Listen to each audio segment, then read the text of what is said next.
Assalamualaikum everyone. Hope you are doing great by the grace of Almighty Allah. In the rainy season, I will discuss about a checklist. That means the book HSS, page number 46 এবং 47. Here the one checklist, an example. ছোট বন্ধুরা, তোমরা দেখতে পাচ্ছ এখানে একটা checklist দেয়া আছে।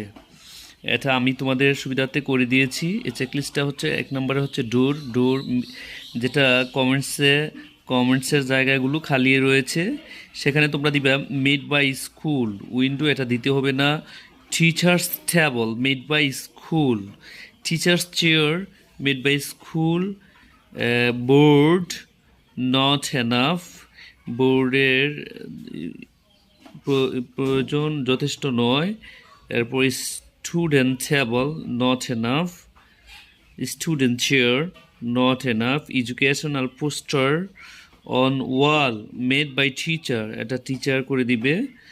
Calendar no need, trash basket no need.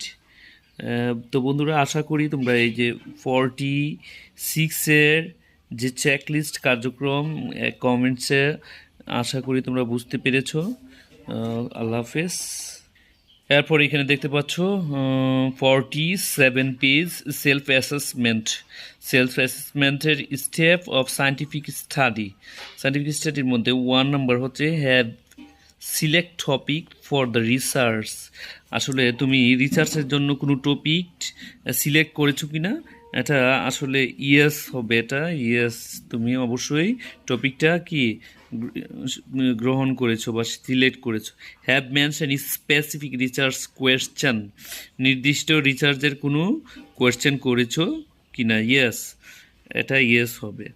Have identify the key concept of the question, এটা ইয়েস হবে। কোয়েশ্চেনের ধারণা কি তুমি আইডেন্টিফাই করেছো কি না।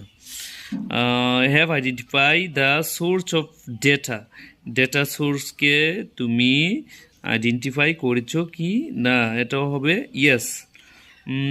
Have selected the tools for data collection টুলসগুলো কি তুমি সিলেক্ট করেছো, বাছাই করেছো কি না, এটাও ইয়েস হবে।